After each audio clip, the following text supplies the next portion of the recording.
All right. My name is Professor Robert Seifert, and I want to welcome each and every one of you to the Advanced Neonatal Medicine course this fall 2019. And I will be your instructor for this course. This will be the only section of course that will be running. I just need to go over a couple of housekeeping items in reference to textbooks so as to avoid confusion. I'm going to try to keep this video to under 10 minutes, but again, I need everybody to watch it.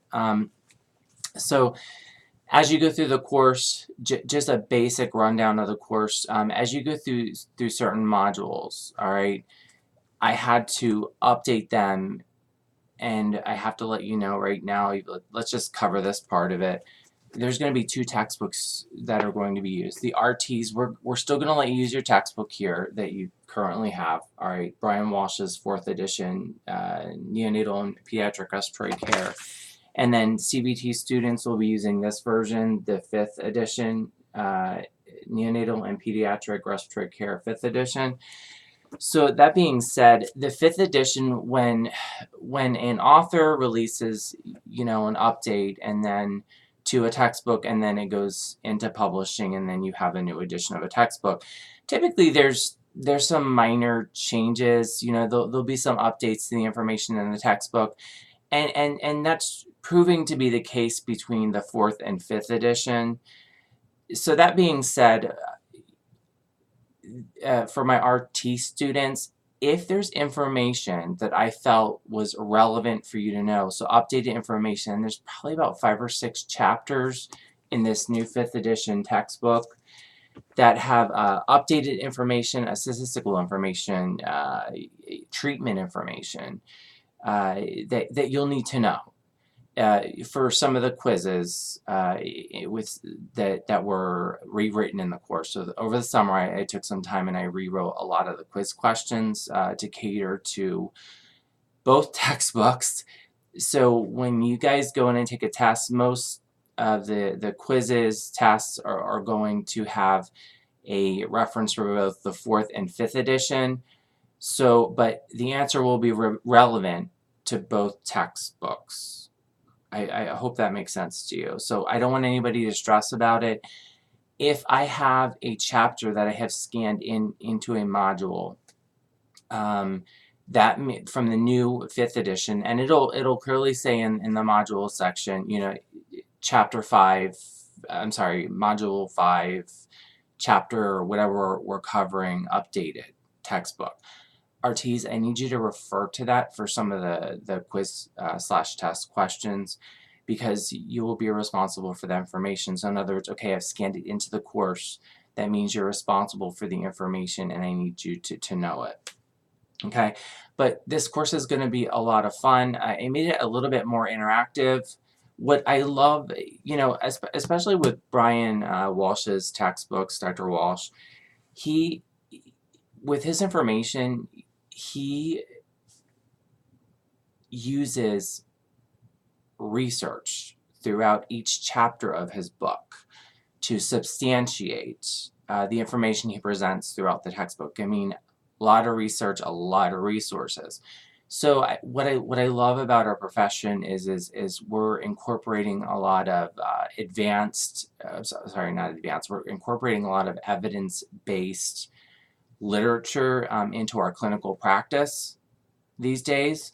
So Brian takes, or Dr. Walsh takes a lot of this information and presents it to you with evidence-based literature resources. So that's what I love about the book.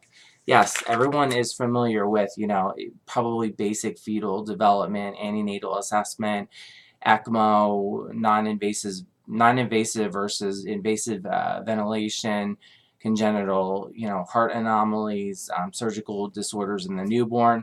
But you have that basic foundational knowledge, and he just takes it up like a huge notch. So, even greater than, okay, he takes it up a couple notches. I had to rephrase that. And I'm not redoing this video. I'm ad-libbing this video. I think I've done 15 takes. So if I make mistakes, forgive me. And just laugh from them. So we'll have a lot of fun this semester with this, and then broadening our knowledge on the basic concepts of advanced neonatal medicine. The course does cover pediatrics as well. Just a couple of other items, just some things. I ask that you read the syllabus when you get a copy of it. It is my contract, in other words, what I expect of you as a student and what can you expect of me as an instructor. A lot of the feedback that I personally receive on a lot of my course surveys at the end is I give feedback almost immediately or very quickly, and I put you in touch with the resources that you need. So I'm here to help you, okay? I'm your resource. There's about 12 or 13 as of right now that have signed up for the course. Granted, we're going to have some people drop like within even the next few days, and then even the day before the course, they'll enter the course. But that being said, so we may end up with a full class. What ends up happening is this class does fill up to about 20, which is our max capacity. So right now we have 12 or 13 of you, I believe. I just checked it before I made the video. Okay, so what I expect of you, again, read that syllabus, communicate with me. If you do not understand something, I can't tell you how important it is for you to email me, communicate with me. I do offer on-site or on-campus time where I can come onto campus and meet you personally if you have any questions, concerns, especially with APA formatting and writing papers. A lot of people have questions with those things. I do not mind coming on campus. It'll be by appointment only. And my cell phone, I'm more than willing to give you my cell phone. Just say, hey, Professor Seifert, I need your cell phone number to talk to you about something, and or to schedule an appointment with you to meet on campus. No problem. I have no problems doing that. I can't stress this enough. I feel like I consistently offer, the help. It is there in email. Note that if you most likely have a question about something, a lot of your other classmates may have the same question. In those instances, I will send out an announcement, and I will also send out emails as well. So I'm going to be constantly communicating with you guys. So I beg of you to do the same in return with me. Also, every single discussion, every single assignment, case studies, all assignments, quizzes in this course have an attached rubric to them. The first week of the semester, what I'm going to do is make a video. It's just going to be a screen video. I may or may not be on the video. It just depends on what computer I'm using, my laptop versus my desktop.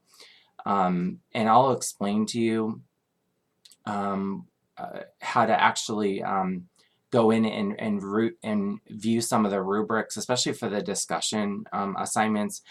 If you go into the actual discussion page and you click, it's like a 3-dot drop-down box, you can actually hit that drop-down box and you can view rubric.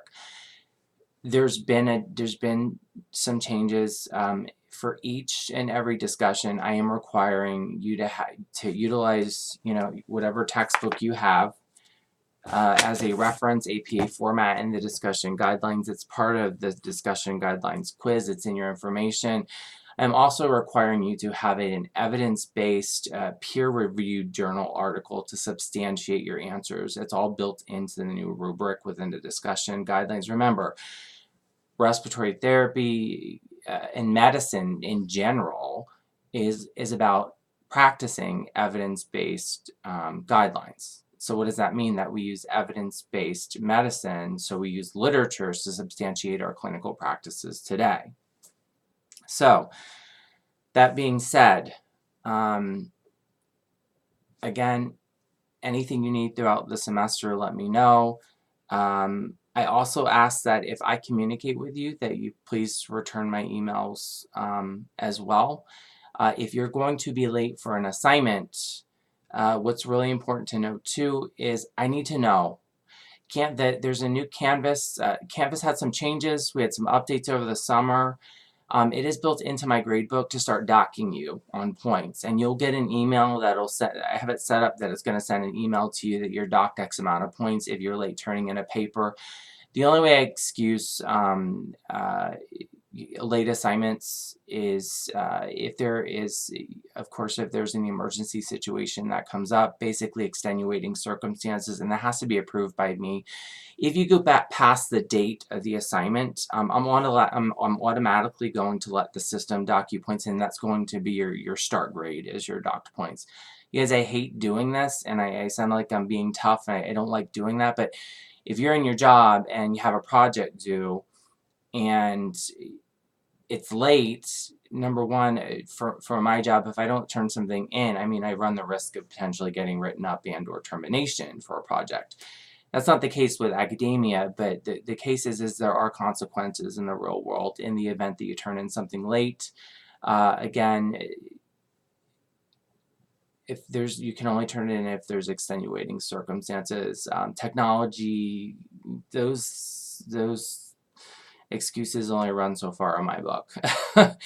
So, but I'm here to help support you with that. Also, I just asked that, oh, the discussions, and let's just go back to that. And again, I don't, this video is already over 10 minutes. I want you to, be very professional in the discussion area, in all aspects of communication. And I expect that. Initial postings with, you have to have, it's at least 250 words for an initial posting with your references, at least 2 references per initial posting. Response postings don't require any type of reference because you're responding to your fellow classmates. All right. So that being said, I think the video is long enough. I hope everyone has a great term, and I look forward to working with each and every one of you. Advanced neonatal medicine is my passion. It's my most proper English. It's my favorite course to teach. Okay, I did advanced neonatal medicine. That's all I did was, or I did NICU, level 3. I've done all levels of NICU. I've done NICU level 3, I think, for about 7 years of my career. So if you want to find out more information about me personally, it's on the instructor link page. If you want to know my educational background, my LinkedIn profile is there. The welcome video will be there, and a little bit about me will be there as well. So again, let's have a great term, semester, and welcome, everyone. I will be publishing the course this Friday. Ugh, the date will be this Friday. Let me see. So it's going to be this Friday, the 16th. I got an update from Canvas, though, that they're not going to let you guys, depending on the actual school that you're in, they're not going to let you view the course until 24 hours before. With our school, with the School of Health Professions, Sciences, you should be able to see it when I publish it. If there's any issues with that, respond to the email that I'm going to send out after this video. Okay? Have a fun semester, everyone. Take care.